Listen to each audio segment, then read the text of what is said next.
नमस्कार आप सभी को। आई होप आप सभी लोगों की तैयारियां बहुत ज़्यादा अच्छी चल रही होंगी। और ऐसे कहते हैं ना कि सांस अटकी हुई है।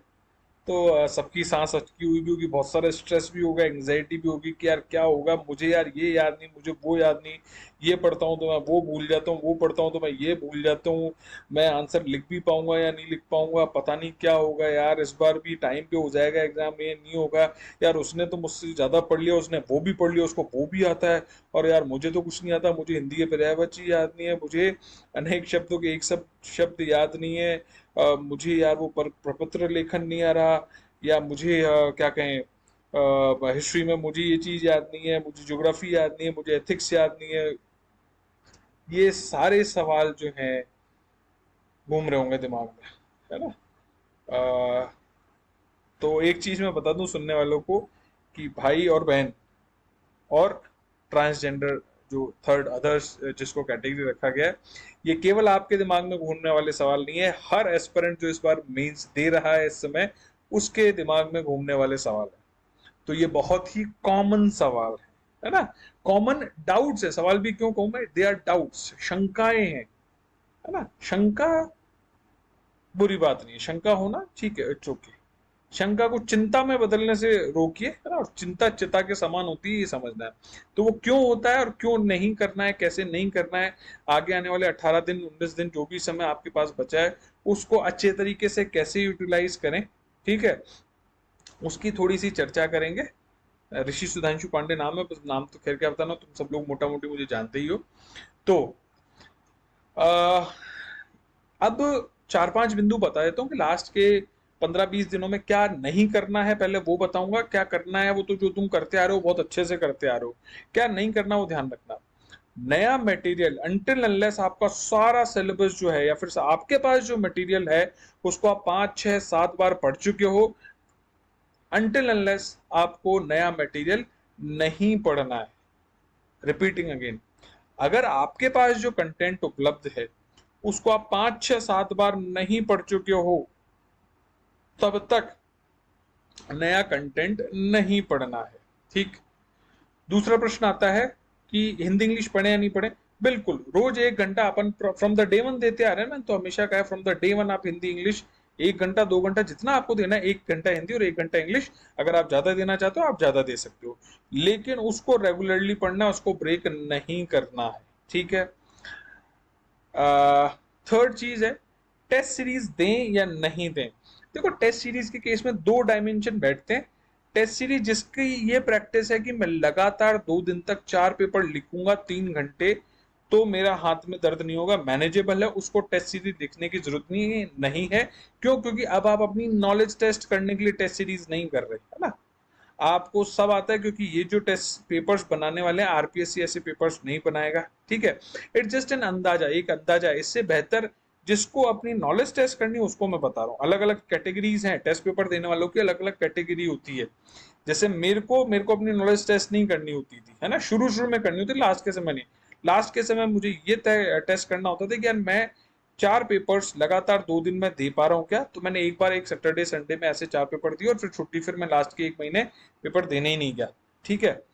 तो जिसको अपना कंटेंट टेस्ट करना है वो टेस्ट कैसे कर सकता है।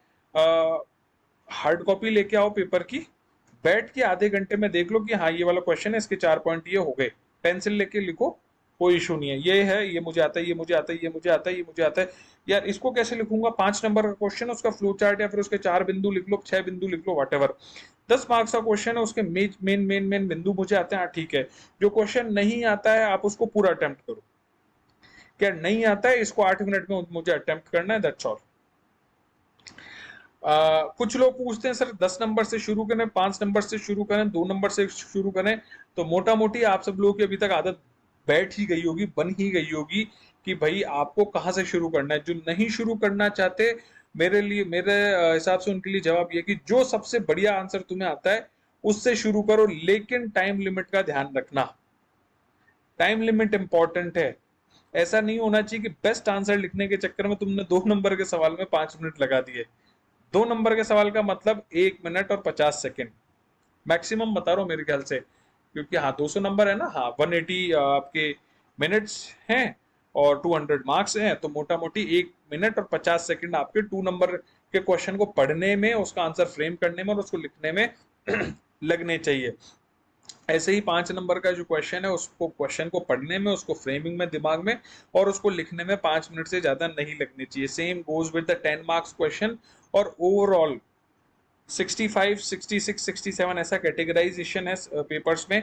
जैसे एग्जांपल के लिए कहता हूँ कि 20 नंबर वाले जो पेपर्स हैं, है ना, उनमें हम 20 मिनट से ज्यादा लगाते हैं। आप देख लेना क्यों लगाते हैं, नहीं लगाने, ठीक है, क्योंकि वो 20 ही मार्क्स के हैं भाई। 20 में तुम 50 मिनट अगर लगा भी दोगे तो तुम्हारे 20 में से 12 ही आएंगे, उससे ज्यादा कभी नहीं आने वाले।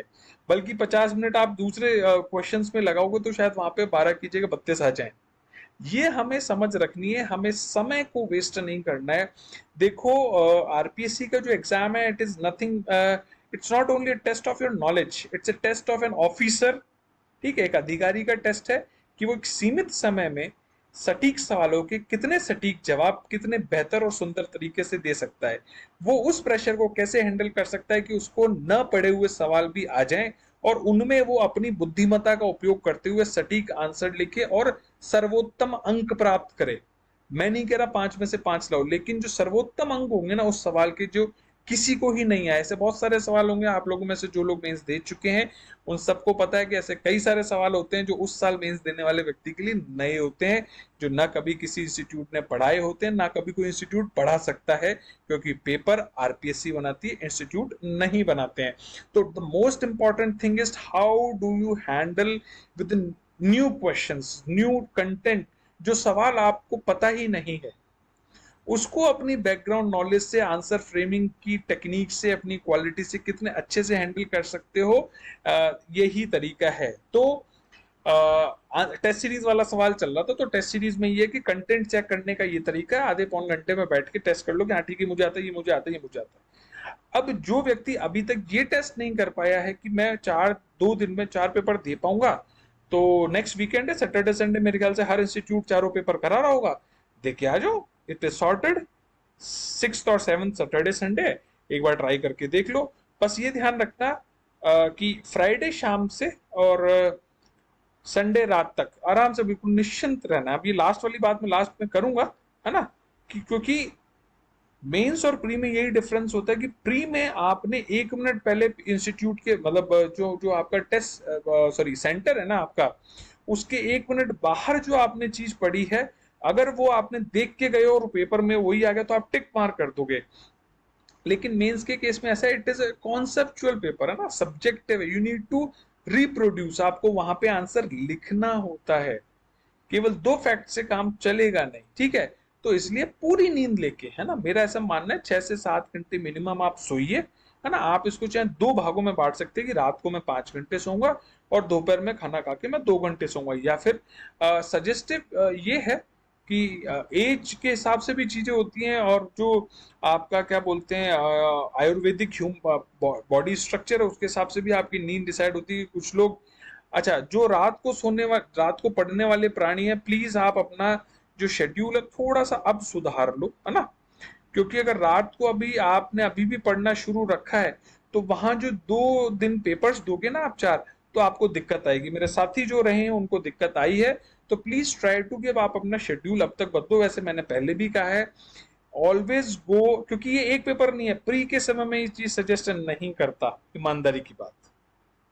कोई बात, मैंने अभी क्या कहा है, पी में तो लास्ट 1 मिनट पहले भी आपने एक चीज देखी और वो अंदर आ गई तो टिक मारा होगे। मेंस में यू नीड टू रिप्रोड्यूस, आपकी मेमोरी की जो प्रोसेस है ना, वो पेपर के शेड्यूल के अकॉर्डिंग होनी चाहिए। पेपर अब सुबह लेट से कि 10 से 1 हो रहा है और फिर आपका हो रहा है 3 से 6 या 9 से 12 हो रहा है और 2 से 5 हो रहा है, तो आपकी जो मेंटल या फिर मेमोरी साइकिल है ना, उसी हिसाब से चलनी चाहिए। इसीलिए मैं कह रहा हूँ इस सैटरडे संडे को जाके एक बार अटेम्प्ट ट्राई कराना कि कैसे क्या बैठ रहा है। कुछ सजेशन है, हेल्थ का ध्यान रखिए, नींद उनमें से जैसे मैंने बताया, अच्छा खाइए, स्वस्थ खाइए, चाहे पकौड़ी, पकवान, कचौड़ी, ये सब चीजों से दूर रहिए, शादी ब्याह फंक्शन इन सब चीजों से दूर रखिए। मोबाइल फोन की कनेक्टिविटी मिनिमम कर दीजिए, क्योंकि अभी आपको डिस्टर्ब करने वाले लोग ही होंगे, अभी आपका भला करने वाले लोग नहीं आएंगे, है ना। कोई आपको बुक देके अगर बोले यार वो बहुत अच्छी, मेरे एक दो दोस्त थे वो कहते थे अरे यार वो एक बिल्कुल बहुत शानदार उस सब्जेक्ट की बुक निकली है, अपने को वैसे भी मटेरियल नहीं मिल रहा, वो पढ़ लेते हैं। मैंने कहा नहीं पढ़ना भाई, अभी तक मैंने नहीं पढ़ा, मैं आगे भी नहीं पढ़ पाऊंगा, मेरे नंबर कम हो जाएंगे, मेरा टाइम वेस्ट हो जाएगा।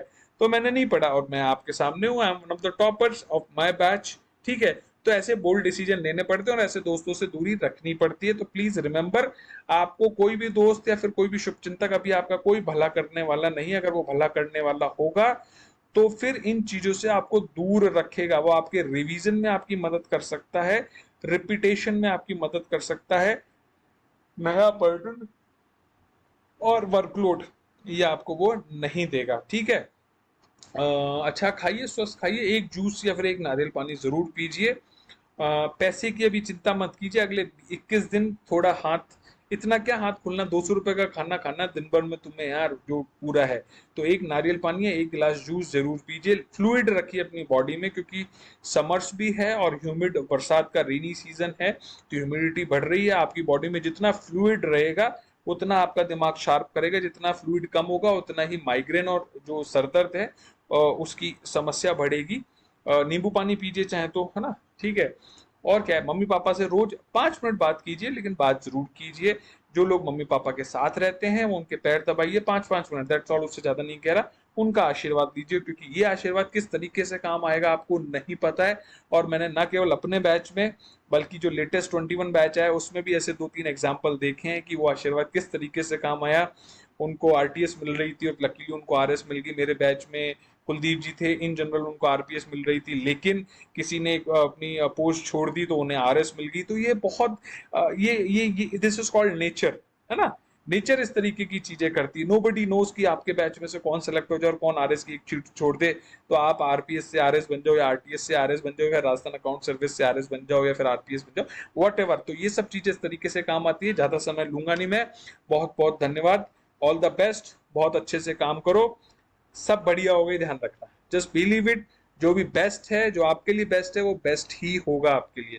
ठीक है, चलो बाय बाय, टेक केयर, जय हिंद, जय भारत।